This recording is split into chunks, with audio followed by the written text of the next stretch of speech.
Hello and welcome back to Student SOS, or welcome if this is your first time here. It's really great to see you. If you enjoy the content today, please hit the like button below and indeed hit the subscribe button to be notified of new content.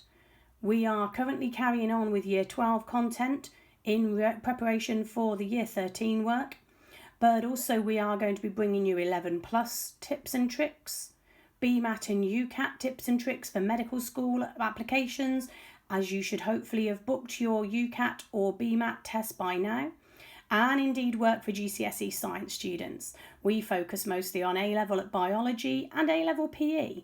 There's also other content here as well, so hit that notification button to be notified when we release new content.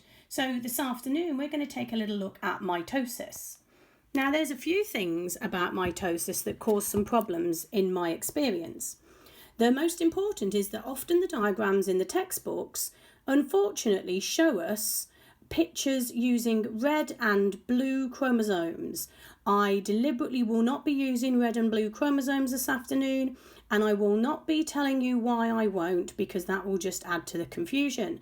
But you will almost certainly already know, if you've seen red and blue chromosomes and made an assessment of what that means, you'll know exactly what I'm talking about. And if you haven't, please ignore what I've spent the last 10 seconds saying. So without further ado, why do we need to perform mitosis? Well, it's a type of cell division needed for growth and for repair. So we can repair organs, but we also grow fetuses and indeed all parts of our bodies using this particular mechanism.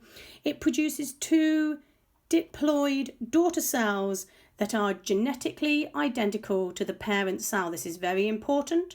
Diploid means it has the full chromosome complement, and we get two daughter cells which are genetically identical. This is distinct from meiosis, which we will look at in the next video.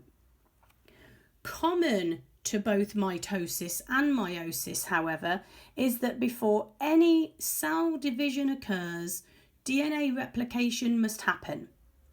And in human cells will give us 46 pairs of chromosomes initially in one cell. 46 pairs of chromosomes. Okay, so here's our cell. I'd just like to orient you a little bit with some of the language. So we have a pair of homologous chromosomes. That's one of these X's held together with a little button, which I suspect you've seen before. And the little button we call not a button but a centromere. So you need to know that language. In the diagrams you usually get 2 or 4 pairs of chromosomes that are used in the division. This is simply because putting 23 pairs and subsequently, of course, after DNA replication, 46 pairs of chromosomes into a little circle, well, you can imagine the chaos that that's likely to cause. So we don't do that. So in any of the books you've looked at, it's quite okay that you're looking at either 2 pairs or maybe 4 pairs, that's all, of chromosomes, and that they are showing you the division. The same thing happens to all pairs of chromosomes, whether you're in meiosis or mitosis. So we'll talk about that again when we get to meiosis. In the meantime, this cell here has replicated its DNA, and I have 2 pairs of chromosome 1, that's the green chromosome, quite big, and 2 pairs of chromosome 2, and to distinguish it, we've done them smaller, and they're in a blue-purple colour. So, and they both have centromeres, and they are complete pairs of chromosomes. What you'll see over here, this cheeky little bit over here, this is called a centriole. And indeed, if we go over here, we'll find the second centriole, and there's the name, they're centrioles. So these are needed for mitosis and meiosis to occur, and we shall come back to their role in a few moments. But first of all, we will start with prophase. In fact, no we won't. First of all, we'll start with how to remember the order of the stages within mitosis. They are prime minister at 10, or prophase, metaphase, anaphase and telophase. I imagine prime minister at 10 is possibly not the most favourable anagram that you could be using at the moment. But nevertheless, PMAT, prophase, metaphase, anaphase and telophase. If you struggle to remember the order, which you could be asked in an exam, then I would suggest you use Prime Minister at 10, as in 10 Downing Street, of course. So the first phase is prophase, and chromosomes become thick and condense.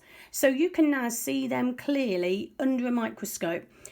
The material that you're looking at before this condensing, before cell division, is existing during a phase called interphase, and it's the chromosome material then is often referred to as chromatin. You will have probably heard that language, and it's thin and diffuse. Looks like tiny threads from cotton that you might be sewing a button on with.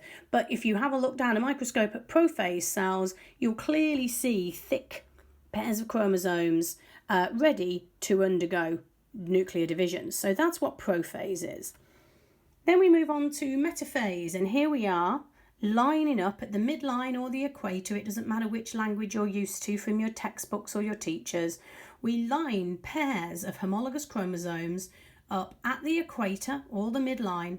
We attach spindle fibres, that's what these little black lines are that are attaching to centromeres, and they are coming from the centrioles, and they are attaching to the centromeres of pairs of homologous chromosomes, and there is all that information right there for you.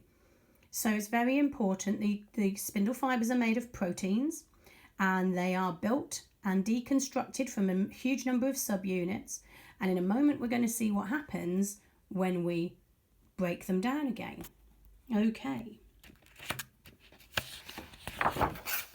So in Anaphase, which is just here, Anaphase sees the spindle fibres shorten, and this pulls pairs of homologous chromosomes to opposite poles of the cell. The reason that pairs of homologous chromosomes is in capitals is because this is completely different in terms of the naming, so in terms of the language. They are not pairs of homologous chromosomes when you look at meiosis anaphase 2. More of that to come later. So in mitosis and in meiosis of anaphase 1, pairs of homologous chromosomes are pulled to opposite poles of the cell. One pair of each chromosome moves to each pole. You can see now why we had to replicate them. I need a pair of chromosome 1, my green chromosomes, going left, and I need another pair going to the right. And exactly the same happened for chromosome 2. They're just littler, and they look like flying birds in Anaphase, and you can clearly see that. They just look like V-shapes actually in the electron micrographs that you will see from school. So the spindle fibres shorten back to the centrioles, and this pulls all pairs of chromosomes to opposite poles. So you now have 23 for humans, pairs of chromosomes at each pole. And then finally in telophase, around the newly separated chromosomes, new nuclear membrane reforms, and this produces two nuclei in a single cell, and there they are. And again, you will clearly see the two nuclei. If you're looking at an electron micrograph, there will be two nuclei in one cell if you are in telophase as a stage of mitosis. Identifying these stages of mitosis using an electron micrograph is a common question on an exam, so get familiar with them. More of those when we look at exam questions later on. But we're not quite done, because this is the end of mitosis, but it doesn't already separate this into two cells. We need two identical daughter cells, two genetically identical daughter cells that are identical to the parent cell. So this is completed using cytokinesis, and cytokinesis allows the formation of two new cells once nuclear division, mitosis, is complete. The cell membrane grows and dips in, forming a cleavage furrow, and this goes all the way down this middle section here until we have this separated into two new, completely separate cells. And once this is complete, so cell division is complete. So nuclear division is complete during telophase. Cytokinesis completes cell division. Cytokinesis also important in meiosis. So that's the end of mitosis. Quite straightforward, I think, as a concept. If you have any questions, which happens an awful lot with mitosis and meiosis, please drop them in the comments below and I'll answer those for you. In the meantime, once again, if you found this useful, please click the like button and hit subscribe to be notified of the new videos. Meiosis, oh, little tease of it there, will be available to us in the next video. Thanks very much. Have a great day.